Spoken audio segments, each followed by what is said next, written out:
स्वागत है दोस्तों आपका बिहार न्यूज में। मैं हूं वासिफ रजा और आप देख रहे हैं HMA लाइव।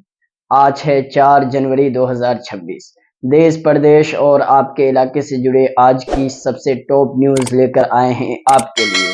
तो चलिए चलते हैं खबरों की ओर।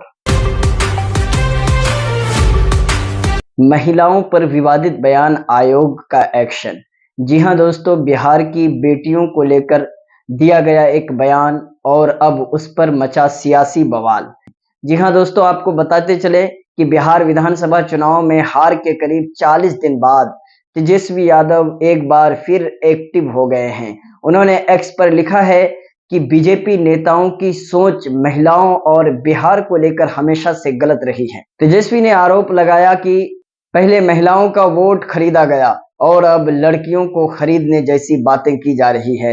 असल में मामला जुड़ा है उत्तराखंड सरकार की महिला सशक्तिकरण मंत्री रेखा आर्या के पति गिरधारी लाल साहू से। सोशल मीडिया पर एक वीडियो वायरल हो रहा है जिसमें गिरधारी लाल साहू अल्मोड़ा की सोमेश्वर विधानसभा में बीजेपी कार्यकर्ताओं से बात करते दिख रहे हैं। वो एक युवक से मजाक में कहते हैं, तुम्हारी शादी नहीं हुई है, चलो हमारे साथ बिहार से लड़की ले आते हैं, 20-25 हजार में मिल जाती है। बस इसी बयान के बाद विवाद खड़ा हो गया, राजनीति प्रतिक्रियाएं आने लगी। राजद ने इस बयान को बिहार की महिलाओं का अपमान बताया और कार्रवाई की मांग कर दी। और दिलचस्प बात तो यह है कि बिहार बीजेपी भी इस बयान से नाराज। बीजेपी प्रवक्ता प्रभाकर मिश्रा ने इसे फुहर और शर्मनाक बताया। जदयू ने भी कहा कि किसी भी महिला का अपमान बर्दाश्त नहीं किया जाएगा। वहीं पर बिहार महिला आयोग ने इस मामले पर खुद संज्ञान लिया है। आयोग की अध्यक्ष अप्सरा ने कहा, मंत्री के पति को नोटिस भेजा जाएगा और उससे जवाब मांगा जाएगा। बढ़ते विवाद के बाद गिरधारी लाल साहू ने माफी मांग ली है। जी हां दोस्तों, उन्होंने कहा कि उनके बयान को गलत तरीके से पेश किया गया और वो हमेशा महिलाओं का सम्मान करते हैं। फिलहाल बयान को लेकर राजनीति तेज है और सबकी नजर अब आगे की कार्रवाई पर टिकी है। आप इस बयान को कैसे देखते हैं, कमेंट में जरूर बताइए। मांगे पूरी नहीं होने पर ग्रामीणों का विरोध। जी हां दोस्तों, बारसोई से खबर निकलकर आ रही है कि नौरंगा पंचायत अंतर्गत मल्लाह टोली गांव में शुक्रवार को दलित समाज के महिलाओं और पुरुषों ने स्थानीय समस्याओं और उपेक्षा के विरोध में 4 सूत्री मांगों को लेकर शांतिपूर्ण प्रदर्शन किया। इस प्रदर्शन को नेतृत्व सामाजिक कार्यकर्ता सुरेश चौधरी ने किया। प्रदर्शन को संबोधित करते हुए सुरेश चौधरी ने कहा कि मल्लाह टोली गांव पिछड़े इलाकों में शामिल है। हालात ये है कि गांव की दूरी भले ही बारसोई अनुमंडल मुख्यालय से करीब 1 किलोमीटर ही है, लेकिन अब तक विकास की रोशनी यहां नहीं पहुंच पाई है। उन्होंने आरोप लगाया कि खास तौर पर दलित समाज के लिए आज तक कोई ठोस विकास कार्य नहीं किया गया। प्रदर्शनकारियों की 4 मुख्य मांगे हैं। वो कहते हैं कि नए पात्र लोगों को वृद्धा पेंशन योजना का लाभ दिया जाए, अत्यंत गरीब परिवारों को प्रधानमंत्री आवास योजना से जोड़ा जाए और फिर वार्ड सदस्य को कम से कम 3,000 रुपए मासिक मानदेय दिया जाए, परिवारों को राशन कार्ड उपलब्ध कराया जाए। प्रदर्शन के दौरान ग्रामीणों ने प्रशासन से मांग पर जल्द कार्रवाई की अपील की। वहीं प्रदर्शन पूरी तरह शांतिपूर्ण रहा।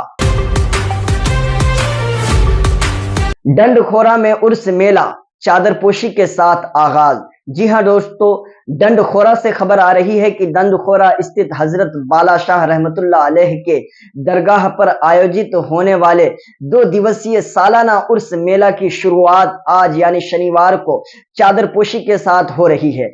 उर्स मेले को लेकर पूरे इलाके में खासा उत्साह देखने को मिल रहा है। इस मौके पर कटिहार और पूर्णिया के अलावा झारखंड और पश्चिम बंगाल से भी बड़ी संख्या में अकीदतमंद दरगाह पहुंचेंगे। दरगाह कमेटी के सेक्रेटरी हैदर अली ने जानकारी देते हुए बताया कि उर्स के पहले दिन दोपहर 2 बजे कुरान शरीफ की तिलावत के साथ कार्यक्रम की शुरुआत होगी। इसके बाद अकीदतमंद मजार पर फूल और चादर चढ़ाकर अपनी अकीदत पेश करेंगे।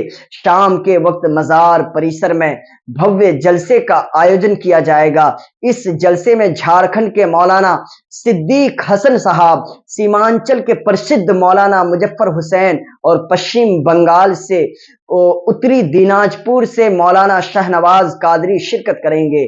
जलसे के दौरान हजरत बाला शाह की तालीम, इंसानियत और भाईचारे के पैगाम पर रोशनी डाली जाएगी। वहीं उर्स के दूसरे दिन यानी रविवार की रात कव्वाली का भव्य मुकाबला आयोजित किया जाएगा, जिसे लेकर अकीदतमंदों में खासा उत्साह देखा गया है।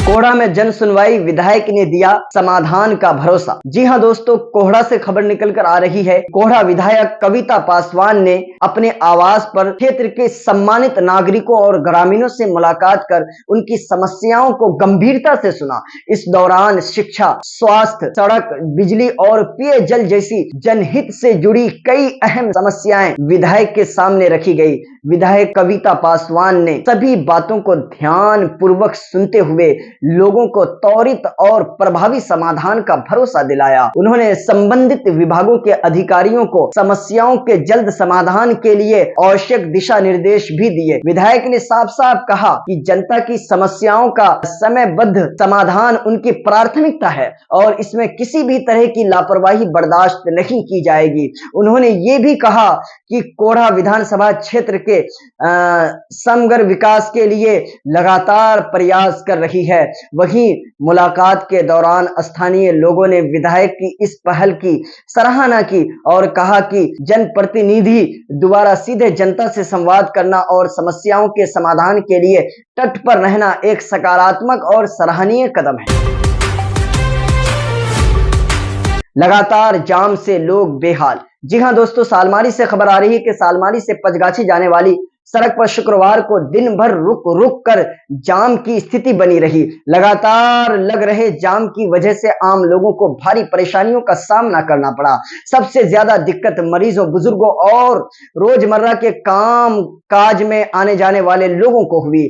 कई वाहन चालक और यात्री घंटों तक जाम में फंसे रहे, जिससे न सिर्फ उनका समय खराब हुआ बल्कि जरूरी काम भी प्रभावित हुए। स्थानीय लोगों ने इन दिनों कटिहार से सालमारी होते हुए बारसोई और बलरामपुर तक सड़क निर्माण का काम चल रहा है। निर्माण कार्य के कारण इस रास्ते पर भारी और बड़े वाहनों की आवाजाही अचानक बढ़ गई है। इसके अलावा कई जगहों पर सड़क किनारे अव्यवस्थित पार्किंग और निर्माण सामग्री भी जाम की बड़ी वजह बन रही है।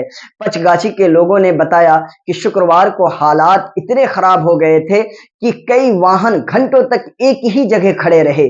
स्थानीय लोगों ने प्रशासन से जाम की समस्या का जल्द समाधान निकालने की मांग की है। बाइक हादसे में 26 वर्षीय युवक घायल। जी हां दोस्तों, कोढ़ा से खबर आ रही है कि कोढ़ा थाना क्षेत्र के रामपुर गांव में तेज रफ्तार बाइक एक युवक के लिए हादसे का कारण बन गई। इस सड़क दुर्घटना में 26 वर्षीय युवक रंजीत लोहारा गंभीर रूप से घायल हो गया। हादसे के बाद रंजीत मौके पर ही बेहोश हो गया। परिजनों ने तुरंत उसे इलाज के लिए नजदीकी उप स्वास्थ्य केंद्र पहुंचाया, जहां प्राथमिक उपचार के बाद चिकित्सकों ने उसकी हालत गंभीर देखते हुए सदर अस्पताल रेफर कर दिया। परिजनों के मुताबिक दोपहर के समय रंजीत अपने दोस्त के साथ बाइक पर सवार था। तेज रफ्तार के कारण बाइक का संतुलन बिगड़ गया और बाइक दुर्घटनाग्रस्त हो गया। हादसे में बाइक चला रहे युवक को मामूली चोटें आई है, जबकि पीछे बैठे रंजीत को गंभीर चोट लगी। दुर्घटना में रंजीत के सिर पर गहरा जख्म है और शरीर के अन्य हिस्सों में भी कई गंभीर चोट आई है। फिलहाल सदर अस्पताल में चिकित्सकों की निगरानी में उसका इलाज चल रहा है, जहां उसकी हालत गंभीर बनी हुई है।